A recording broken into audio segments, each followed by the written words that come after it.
ஜனநாயகம் படத்தை யார் நிப்பாட்டுறது? நீங்கள் சொல்லுங்கள், எனக்கு தெரியல தம்பி. நான் இன்னசென்ட், நீ தான் விஜய், பதில் சொல்லு. யார் முடக்குனா? உங்களுக்கே தெரியும்.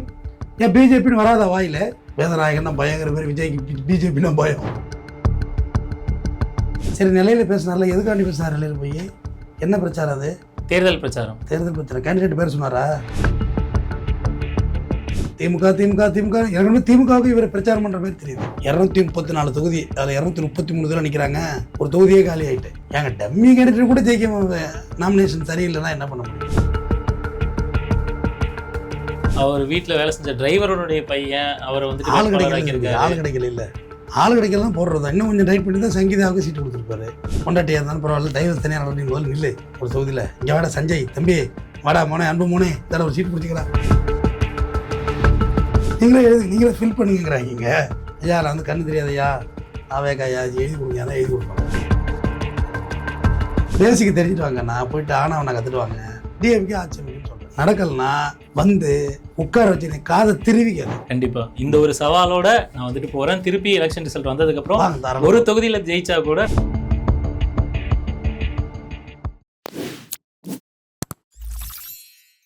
சார். வணக்கம் சார். வணக்கம்ங்க. எப்படி இருக்கீங்க?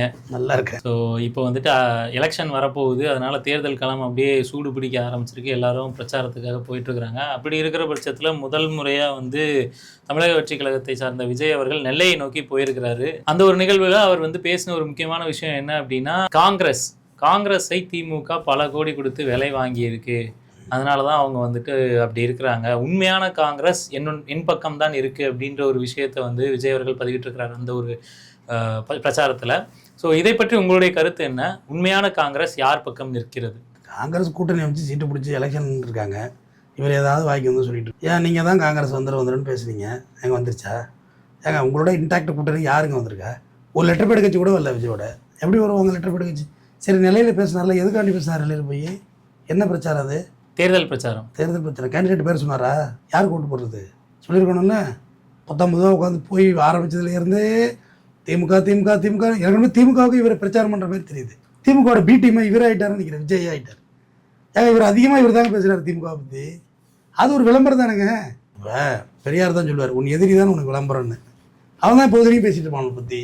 இவங்க யாரும் விஜய் வந்து ஒரு எதிரியாவோ காம்படிட்டராக கூட நினைக்கல.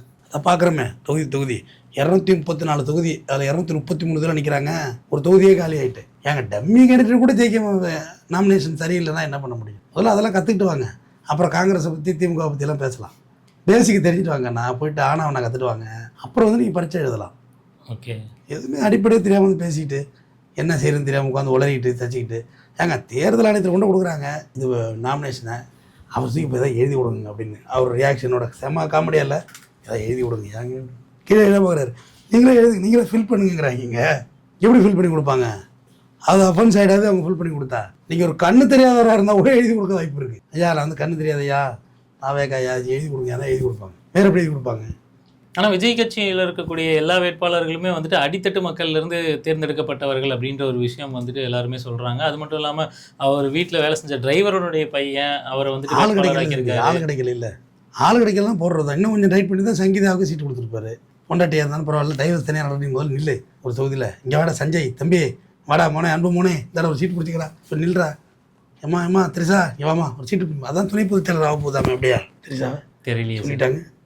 தெரியல அது ஒரு 10 வருஷத்துக்கு முன்னாடி சொல்லியிருக்கு. நான் சிஎம் ஆகணும்னு சொல்லியிருக்கு. அப்போ புரியல, இப்போ புரியுது.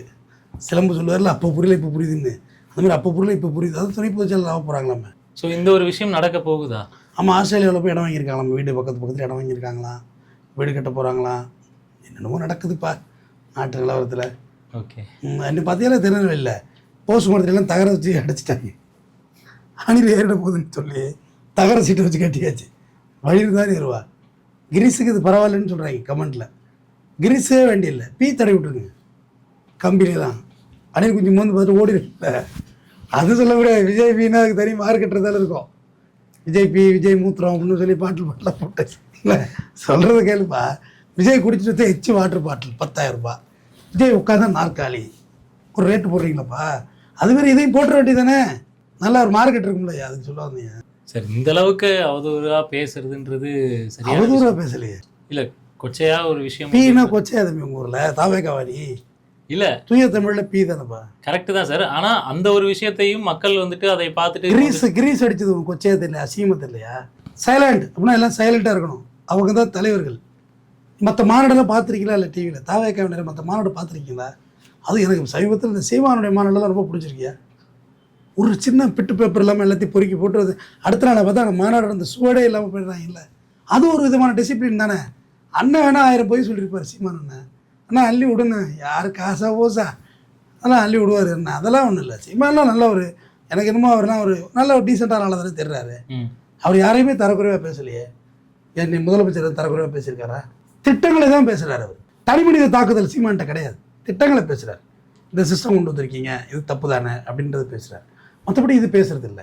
அதை இன்றைய முதல்வர் வந்து யாரையுமே தரக்குறைவாக பேசுறது தமிழக முதல்வர். இன்னைக்கு முதலமைச்சர் இல்லை, இப்போ தேர்தல் கோட் ஆஃப் கான்டாக்டில் இருக்குது. அது கூட தாவேக்காவுக்கு தெரியல. எல்லாமே திமுக தான் சதி பண்ணுதுன்னு. தேர்தல் கமிஷன் பேசுறது அவங்கள யாரு நம்ம வழி நடத்த முடியும்? நம்ம சொல்கிறதே அவங்க கேட்க மாட்டாங்க. அவங்க தனி சேனல். ஸோ இப்போ இன்னொரு விஷயம் என்னென்னா சார், தாவேக்காவுக்கு வந்துட்டு அடிக்கடி வந்துட்டு இந்த பிரச்சாரத்திற்கான அனுமதிகளும் மறுக்கப்படுது அப்படின்ற ஒரு விஷயமும் போயிட்டு இருக்கு.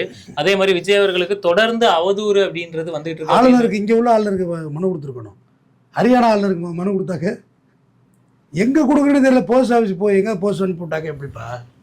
எங்கே கொடுக்கணுமோ அங்கே தானே கொடுக்கணும். போலீஸ் பாதுகாப்பு இடம் உள்துறை கேட்கணும், இங்கே இல்லை கொடுக்கணும். எங்கே உள்ள உள்துறைக்கு அனுப்பிவிட்டா எப்படி கொடுப்பாங்க? ஹரியானாவுக்கு கொடுத்துருக்காங்க. ஆமாம், வேறு மாநிலத்துக்கு கொடுத்துருக்காங்க.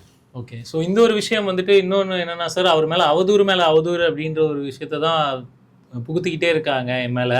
ஃபஸ்ட்டு வந்துட்டு ஒரு அவதூறு வச்சாங்க, கரூர் சம்பவத்தின் போது பெரிய ஒரு இது சொன்னாங்க, அது எல்லாமே உங்களுக்கே உண்மை தெரியும். இரண்டாவதாக வந்துட்டு ஒரு அவதூறு வச்சாங்க, அதற்கான உண்மை உங்களுக்கு தெரியும். மூன்றாவதாக ஒரு அவதூறு வச்சாங்க, ஜனநாயகன் படத்தை வந்துட்டு ரிலீஸ் பண்ணல, அந்த ஒரு இது வந்துட்டு எல்லாமே உங்களுக்கு தெரியும். நீ ஏன் பேச போன? நேராக போயிட்டு மைக்கை வாங்கிட்டு எல்லாமே உங்களுக்கு தெரியும், வணக்கம் அப்படி உட்காந்துட வேண்டியதானே. ஜனநாயகம் படத்தை யார் நிப்பாட்டினது? நீங்கள் சொல்லுங்கள். எனக்கு தெரியல தம்பி, நான் இன்னசென்ட்டு. நீ தான் விஜய், பதில் சொல்லு. ஜனநாயக படத்தை யார் நிப்பாட்டினது? சென்சார் போர்டு மத்திய தணிக்கை குழுவா, மாநில தணிக்கை குழுவா? மத்திய தணிக்கை. அப்புறம் நீ சினிமா இண்டஸ்ட்ரியில் இருக்கோம் தானே, மத்திய தணிக்கை குழு தானே. அது ஸ்டேட் கவர்மெண்ட் என்ன செய்ய முடியல. அடுத்தது இந்த பையனை என்னடா பண்ண? நீ பையன்லாம் இல்லை, கிழவன், சொட்ட கிழவன். நீ வயசு 50 ஆகி வச்சுரும் பையனா. அடுத்தது இந்த பையன் என்ன பண்ண? ஜனநாயகத்தை முடக்கினாங்க. ஓ விசில். யார் முடக்கினா? உங்களுக்கே தெரியும். ஏன் பிஜேபின்னு வராதா? வாயில் உண்மை வராதா? நாக்கை இழுத்துக்குச்சா? பிஜேபின்னு சொல்ல, மத்திய சர்க்கார்னு சொல்லு. பயம். வேதநாயகன்னா பயங்கிற பேர், விஜய்க்கு பிஜேபின்னா பயம். சொல்கிறது இல்லை. சிபிஐக்கு வேறு போயிட்டு வர்றாங்க. உலகத்திலே சிபிஐக்கு நான் 53 பேர் செத்த வழக்கில் விசாரணைக்கு போயிட்டு வந்த ஒரு ரோட் ஷோ விட்டு பார்த்தியா? அது விஜய் தான். கொலைகாரன் கொலையை பண்ணிட்டு ரோட் ஷோ. ஆனால் அது கொலைகாரன் சட்டம் அப்படின்ற ஒரு விஷயத்த நீங்களே சொல்கிறீங்க. ஆனால் அது கொலைகாரன் அப்படின்னு சொல்கிறது சரியா? நான் சொல்லுவேன், திருப்பி சொல்லலாம். என்ன காரணம் சார்? ஆமாம், நீ லேட்டாக போனதுனால தான் செத்தாங்க. நீ 12:30 மணிக்கு போய் தான் செத்துருக்க மாட்டேன். கரெக்டாக? அப்போ எப்படி சொல்லணும்? நீங்களே சொல்லணும். எப்படி சொல்லணும்? அப்படி தானே சொல்லணும். நீ 7:30 மணிக்கு நாமக்கல்லில் இருந்திருக்கணும். நான் 7:30 மணிக்கு நீ ஏர்போர்ட்டில் இருக்க. 12:30 மணிக்கு நீ கரூரில் இருந்திருக்கணும். இது தான் சாக மாட்டாங்க. எனக்கு என்ன விஜய்க்கு என்ன வாக்கிய தகராறா? என்னை ஃபாலோ பண்ணுறவனே நிறைய பேர் விஜய் ஃபேன்ஸ். எனக்கு அதுவே கஷ்டமாக இருக்கும். அண்ணா நாங்கள் விஜய் ஃபேன்னா என்ன இப்படி போட்டு அடிக்கிறீங்க, உங்கள் மேலே ரொம்ப மரியாதை வச்சுருக்கேன், கஷ்டமாக இருக்கும். அந்த தம்பியை நான் டீச் பண்ணி வச்சுருக்கேன் பார்த்தியா? டேய் நான்லாம் விஜய் ஃபேன் தான்டா, என்னடான்னு கேட்டிருந்தா நான் டீச் பண்ணது தப்பாக இருந்திருக்கும். நான் அவனையும் எஜுகேட் பண்ணி வச்சுருக்கேன்ல. நீங்கள் யாரை எஜுகேட் பண்ணி வச்சுருக்கீங்க? யாரையும் எஜுகேட் பண்ணல. என்கிட்ட என்ன சொல்கிறாண்ணா, நாங்கள் விஜய் ஃபேன்னா ரொம்ப அடிக்காதண்ணா. இந்த பண்பு என்னை நேசித்து தொட்டார வந்திருக்கு. நான் நேசிக்க வச்சுருக்கேன்ல. இதை நீ செஞ்சுருக்கோம்ல, டீச் பண்ணியிருக்கோம்ல. அம்பேத்கர் என்ன சொல்கிறாரு? முதல்ல டீச் பண்ணு, அப்புறம் ஒன்று சேரு, அப்புறம் போராடு. ரிவர்ஸில் புரிஞ்சுக்கிட்டாங்க. ஆனால் இந்த அவதூறுலையுமே இன்னொரு அவதூறு என்ன சொல்கிறாரு அப்படின்னா, இத்தனை நாளாக வந்துட்டு எந்த ஒரு பிரச்சனையும் பண்ணாமல் இப்போது என் கூட நெருக்கமாக இருக்கிறவங்கள வச்சே வந்துட்டு என்ன மேலே அவதூறு பரப்புறாங்க அப்படின்ற ஒரு விஷயமும் சொல்லி. உங்களோட நெருக்கமாலாம் இல்லை, உங்களோட நெருக்கமாக இருந்துட்டு நீ படுத்துகிற பாட பார்த்துட்டு போயிட்டாங்க. எப்பா நீ வந்து பொது வழியிலே எப்படி நடந்துக்கிறேன்னா, ரூமுக்குள்ளே வீட்டுக்குள்ளே எப்படி நடந்துக்குவா, பிஹேவியர் பண்ணுவேன். உன் பொண்டாட்டியே உன்னோட இல்லையாப்பா, உன் பிள்ளைங்களும் உன் கூட இல்லையா? அதெல்லாம் யார்? இது திமுக சரியா? 2021 திமுக சரி பண்ணிட்டு இருக்காரு. அவர் சொல்றதே சரியா. எலெக்ஷன் வர்றதுக்கு 30 நாளைக்கு முன்னாடி இந்த ஒரு விஷயத்தை எதுக்கு பரப்பணும் அப்படின்ற ஒரு விஷயத்த அவர் கேட்குறாரு. அது சங்கீதாட்ட போய் கேளுங்க தம்பி. விஜய்கிட்ட கேட்டு ஒரு ப்ரெஸ் மீட் வாங்கினேன். விஜய்க்கு ஏன் வைக்க மாட்டேங்க நீங்கள்? அவங்கள தயவாங்க விஜய்க்கு ப்ரெஸ் விஜய்கிட்ட கேளுங்க. அப்படியே கேட்ட அப்படியே கொடுத்துட போகிறாரு உங்களுக்கு. இது வரைக்கும் ப்ரெஸ் மீட்டே சந்திக்கலை. காதில் ஒயர் மாட்டிருக்கில்ல, அதுமாரி வாங்கி ஒயரை விட்டு வாயில் எடுத்துருவீங்க தானே விஜய்க்கு. பயந்துக்கிட்டு தான் அவர் கேட்குறது இல்லை. பத்திரிக்கையாளர் கண்டாலே பயம். இவர் பாஜக கிட்ட போயிட மாட்டாரா? இப்பொழுது நாங்கள் வந்துட்டு தேர்தலுக்காக கருத்து கணிப்பு அப்படின்ற ஒரு விஷயங்கள்லாம் மக்கள்கிட்ட கேட்கும் பொழுது பெருவாரியான மக்கள் வந்து தாவைக்காவை தான் வந்து சூஸ் பண்றாங்க சார். ஸோ இதை பற்றி உங்களுடைய நீ கருத்து? கருத்துல துண்டு போட்டோன்னா பார்த்து கேட்டிருப்ப. இல்ல சார், பொதுவா வந்து தம்பி, வீட்டுல இருக்கக்கூடிய யார் மக்கள்கிட்ட ஜெயிக்க போய் கேட்கும் இப்போ பொழுது யார் ஆட்சி அமைக்க போறா சொல்லு.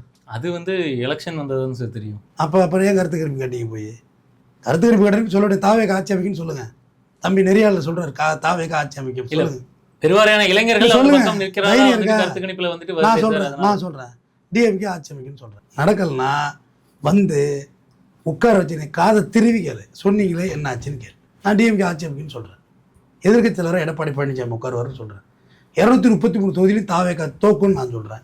இதுக்கு என்ன சொல்றீங்க கருத்து கணிப்பு? அது நடந்தா தெரியும் சார். ஒரு நாளைக்கு 18 மணி நேரம் அரசியல் மட்டும் தான் யோசிக்கிறேன். அதுதானே பிடிக்குமே. யார் எங்கே போயிருக்கா, ஒரு தொகுதியில் யார் எந்த ஜாதியில் கூட இருக்கா, என்ன ஓட்டு பேங்க் இருக்குன்னு உங்களுக்கு தெரியுமா? விஜய் கேட்குறேன், உங்களுக்கு நான் உங்களுக்கு இல்லை, விஜய் கேட்குறேன். விஜய் வந்து தான் சொந்த ஜாதி இருக்குன்னு சொல்லிட்டு நேராக போய் திருச்சியில் கட்டுறாரு. இவ்வளோ நாள் நீ சொந்த ஜாதிக்காரங்களுக்கு என்ன பண்ண? சரி, ஒரு தொகுதி கொஞ்சம் ஜோதி தான் ஜாதின்னு சொல்கிறேன். மற்ற தொகுதியெல்லாம் இவ்வளோ நாள் ஜோசப் விஜய் நீ ஏன் மறைச்ச? இன்னைக்கு போய்ட்டு ஜோசப் விஜய் நீ அதுக்கு அப்படி பிரச்சனை பண்ணுற. மக்களை வந்து நீ என்ன நினைக்கிற? முட்டாள் நினைக்கிற ஜனங்களை. முட்டாள் முதல்வர்னு ஆதரவு வச்சு நான் பேசுகிறேன். ஏன் கட்சி விட்டு நிற்கலை? ஒரு கண்டனம், ஒரு சின்ன விலகல், ஒரு டெம்பரரி சஸ்பென்ஷன் எதுவுமே இல்லை. ஏன்னா ஃபண்டு பூரா மார்ட்டினோட காசு. தமிழ்நாட்டிலேயே காஸ்ட்லியான வேட்பாளர் ஏடிஎம்கேல தான் இருக்காங்க. யார்? மார்ட்டினோட மனைவி, ஆதவர்ஜனோட மாமியா. கரெக்டு தானே? காஸ்ட்லியான 1000 கோடி கணக்கு அமைச்சிருக்காங்க. அப்படிப்பட்ட அவர் ஸ்பான்சர் பண்ணுறாரு. நீ பேசுகிற. ஸோ இப்போ இவ்வளோ தூரம் நடந்துகிட்டு இருக்கு. விஜய் அவர்கள் வந்ததுனால இது 4 முனை போட்டியாக மாறி இருக்கு அப்படின்னு சொல்லி எல்லாருமே பேசிட்டு இருக்காங்க. 40 முனை போட்டியாக மாறுது. அதெல்லாம் ஒரு போட்டி இல்லை. டிஎம்கேக்கும் ஏடிஎம்கேக்கும் போட்டி. அதான் தேர்தல். பாஜகவே கிடையாது போட்டியில். 27 சீட்டு. எத்தனை சீட்டு ஜெயிக்கும்? எனக்கு தெரிஞ்சு எல்முருகன் ஜெயிப்பாருன்னு தோணுது.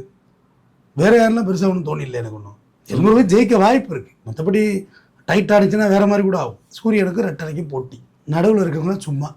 ஸோ விஜய் அவர்கள் அது 234 தொகுதியில் தோற்பாருன்னு சொல்கிறேன். ஸோ எலெக்ஷன் வந்ததுக்கப்புறம் இதற்கான ஒரு விஷயத்தை நம்ம ரிசல்ட் பேசுவோம் சார். சொல்லுவாங்க. கண்டிப்பாக இந்த ஒரு சவாலோட நான் வந்துட்டு போகிறேன். திருப்பி எலெக்ஷன் ரிசல்ட் வந்ததுக்கப்புறம் வாங்க, தாராளமா. ஒரு தொகுதியில் ஜெயிச்சா கூட நான் வந்து உங்ககிட்ட கேட்குறேன். தாராளமாக கேட்கலாம். நன்றி சார். நன்றி.